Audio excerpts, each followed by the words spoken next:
So right now, these things are being passed around the audience. These little bags full of non-illicit edible paper products are being passed around. Don't eat them. Don't eat them right now, because you're going to completely ruin the entire experience, and then I'm going to go home in shame. So just hold on to these. These are going to coincide with an element of my thing that I'm going to do later on. So just hold on to these for now. Anyway, yes, my name is Ben. I'm the pastry chef at Moto Restaurant in Chicago. I'm also the director of research and development at Can2 Designs, another Chicago company, but I'll get into that a little bit later. Let me give you a little bit of background about the restaurant. The restaurant is conveniently located in the meatpacking district of Chicago, so if you're out late walking your dog one night down the alleys of the dirty meat packers, you might find us. And when you come into the restaurant, you'll be taken to your chair, and you'll be given a menu. The menu has a listing of the 3 tasting menus that we offer, which are a 5, a 10, and a 20-course tasting menu. And within each menu, you can kind of customize your own experience, depending on how long you want to be there. You could be there anywhere from 1.5 hours to 6 hours, if you're down for that, and if you'll let us take care of you for that long. So anyway, you'll come in, you'll get your menu, and you'll kind of look at the menu. You say, oh, that looks good, I'll have that. And then you eat the menu. And that's just the beginning. Like, that's just the first thing you see when you come in the door. So it just kind of progresses from there. We use different food processing techniques in our restaurant on a very small scale to do very crazy things with food that you might not see anywhere else. We use lots of liquid nitrogen. We actually have like a 20-foot, 100-liter tank in the back alley of the restaurant that we go through about once or twice a week because we use so much of this stuff. So at your table, you might actually have a chef come up with this like big tank-looking thing that's full of liquid nitrogen, like smoking and bubbling. And as long as you don't freak out and like run out of your chair, then he might prepare these like frozen pancakes, at your table. Or you might be escorted down into the kitchen and issued some military-issued goggles and told not to cross, the red laser line, or you might be burned. And then we'll give you a demonstration of our class 4 laser. But I don't want to give away too much, because I might just make my video presentation obsolete. So Rick, let's go to the video.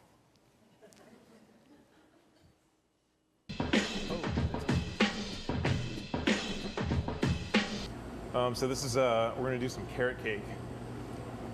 So to do this, as everyone knows, because everyone is familiar with carrot cake, we use the basic ingredients: balloons, syringes, and nitrogen gas. So I'm going to start off by filling these balloons up with the gas. Just kind of stretch out the balloons so we can get a nice sphere shape in the end. We're going to make something that looks like a sphere that's hollow on the inside, but it's made of carrot cake ice cream. All right, so we have the balloon. We're going to fill the balloon up with our carrot cake, so it's carrot cake juice. I found that about 60 cc's of this mixture is very tasty. There you go. And then just top it off with a little bit more of the nitrogen gas. Just a little bit. And what this is going to do is it's going to create pressure inside of the balloon so that the liquid inside will be forced to the outside of the balloon. And then we're going to take this and freeze it with liquid nitrogen. Everyone's favorite. Let's talk about safety. Right now, I'm not very safe, so I should probably get my safety equipment together. So proper nitrogen usage at all times. Handy-dandy insulated cryo gloves used for cryogenic work in DNA testing, laboratories, military, Moto Restaurant, places like that. I'm actually going to forego the gloves this time because you kind of have to get in there with your hands for this one. That's what cooking's about, really, using your hands. So unfortunately, I'm going to do that. So here's our carrot cake. It's going to go in here. And then by simply spinning it around, that liquid's going to coat the inside of the balloon, freezing into a shell. This is actually a vegan carrot cake. So instead of putting like eggs and butter and the usual ingredients in there, we've kind of made our own version by using walnuts, carrot juice, ginger, stuff like that. It tastes very much like the original, and also using it in a liquid form like this is much easier to say this is carrot cake than to actually expect to have the real thing in front of you. All right, so then as the outside of this thing starts to warm up, you can just take a knife and cut away the balloon, and then just kind of strip it away from the ice cream, and you have this carrot cake sphere.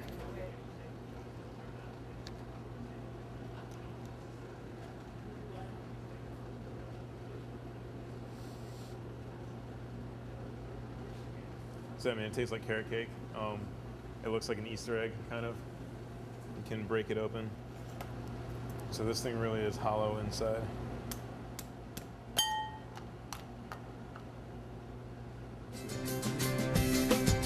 And next on the scents menu is cotton candy.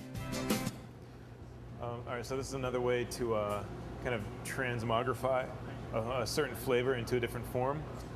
So some cotton candy, taking cotton candy and made it into like a liquid, like liquefied the cotton candy, and then turn that into a sorbet. And then we take the sorbet and we coat it with white chocolate that we've thrown some sprinkles in there just to kind of add some color and some frivolity to it. Because like when I think of cotton candy, I think of like very like bright pink and like pastel colors, so we figured let's throw some sprinkles in here and make it look funny. So this is what that is. What happens when the chocolate coats the sorbet begins to melt, and so you have this like liquid center chocolate truffle, and it tastes like cotton candy. So when you bite into this thing, the liquid is like goosh, it like coats your mouth, and you're like, oh my god, make it stop. It's like this intense cotton candy flavor, which is very cool when you eat it because it's again like you're not used to that form. You're not used to getting it in that form. You're used to getting this stuff. It's like cotton, like biting into it. So this is a very different experience. You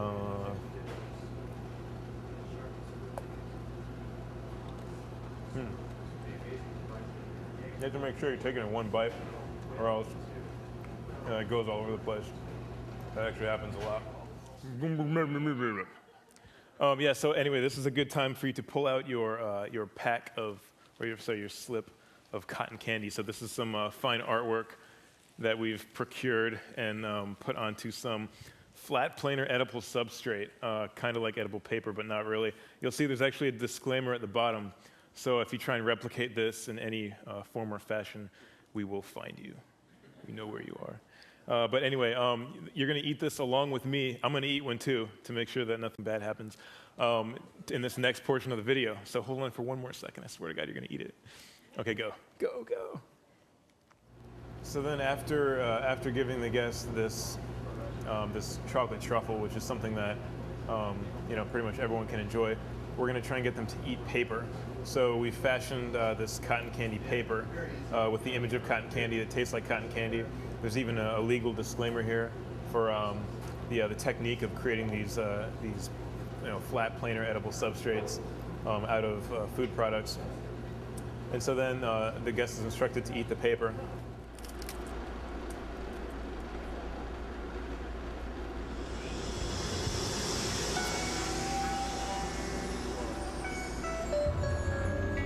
Which tastes like cotton candy, but to eat it in this form is it's another very different experience because like eating paper is not something that someone would normally do. Unless you're really into that. I don't know. I love that. Thanks. So next thing on the menu is nachos. Everyone loves nachos. So there's a word that we use a lot here called, or the word is transmogrify. I don't know if anyone really knows what that word means. It might not even be a word, but to us it means a lot because it's something that we feel that we participate in all the time. So to us, transmogrification of food is the transformation and almost like reincarnation of one original product into another one that is exactly the same. You know, it's made of like let's say you have an apple over here and you have a banana over here, and the banana is made out of the apple, but it looks like a banana. So it's like taking one thing in one form and just kind of replicating that in another form.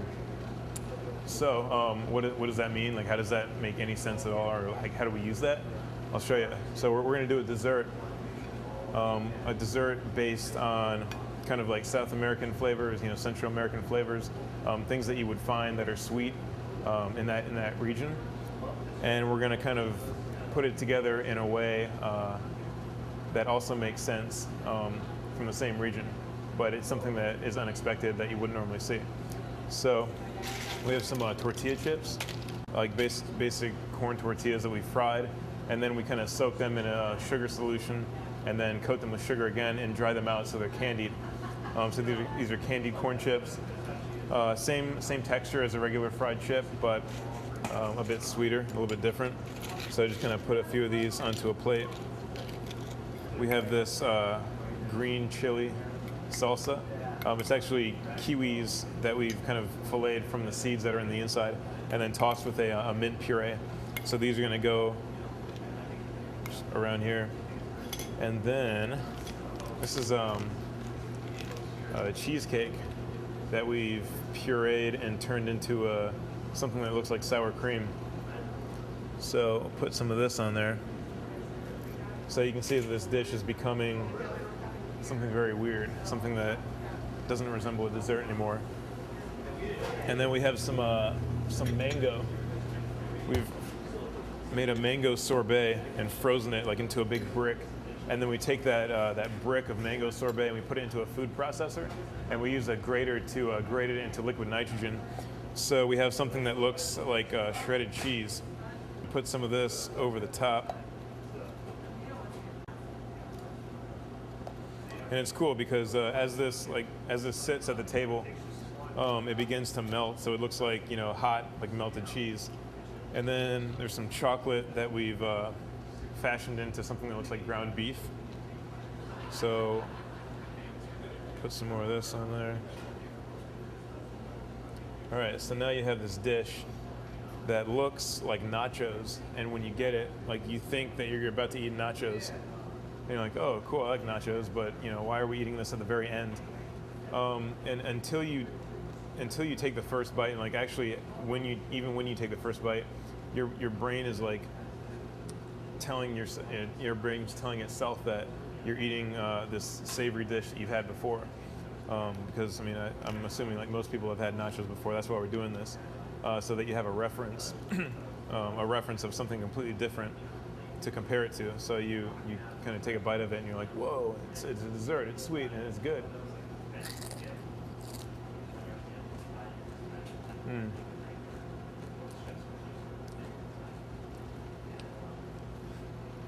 And it's such a foreign like thing for your brain to think of because you're so used to seeing it this like in a different way. And when you eat it, it really makes sense. So I mean, it's not just for fun. It's not just as a joke. Like it's really it really has an impact when you start eating it.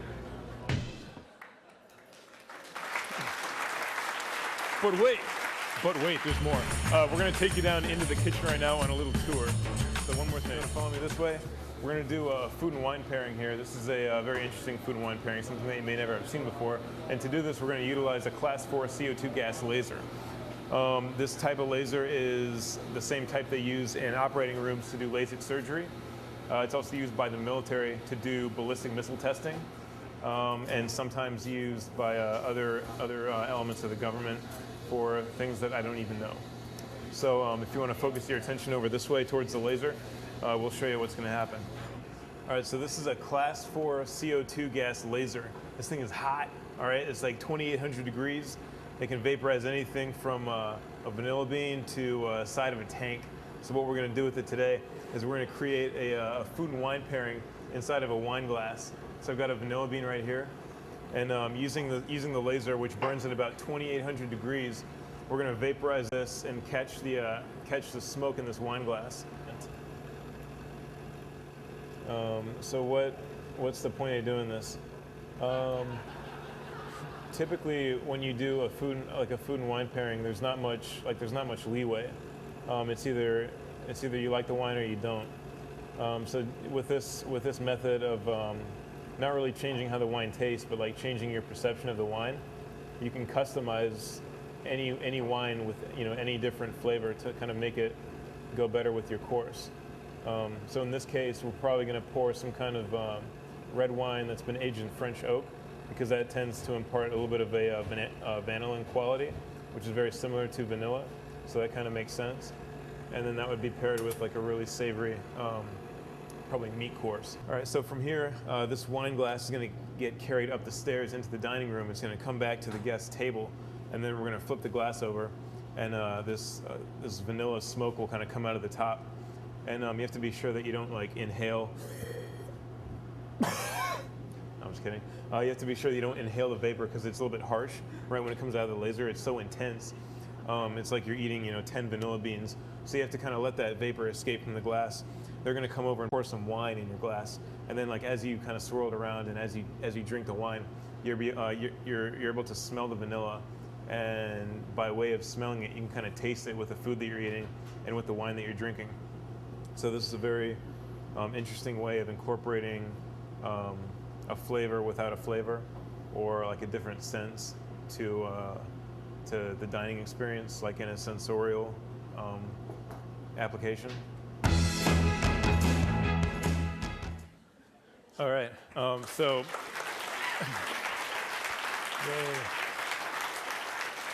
as you can see, Moto is more than just a place to come and eat. It's a place for you to come and experience. It's like a playground for your senses. It's kind of like going to the circus and like dancing bears come up to your table. Except the dancing bears are chefs with dangerous things that are preparing food for you. What else to say? Oh yes, Cantu Designs. I mentioned that before. It's kind of an offshoot of the restaurant, formed by the head chef, who is Mauro Cantu, who was actually here last year speaking about something related to what I'm talking about, but not really. And what he's done is created almost a design firm, but it's not designed for anything specific. It's just designed for food mainly, like in a very general kind of broad sense. So we make anything from like machines that can produce those edible papers. We do things like different utensils. The spork, the fork and the spoon have been the same for hundreds of years until the spork, and then we've kind of taken that to the next level, and we're incorporating ways of adding aromatics to your utensils. So as you eat, you're actually perceiving a flavor of something that's not there, but it's something that you're smelling. So these different like sensorial aspects of eating that are not commonly thought of, but are so important to everything that you eat, that'll take your experience from, okay, I just ate a banana, to like, holy shit, I just ate this banana, it was so cool. Like that's the effect that that's the effect that we want when people come in, so that if perhaps we do serve you a banana, that you're like really psyched about it, because it's maybe not exactly the same as a banana, but slightly better or much better. And I think that's about all I have. Thank you.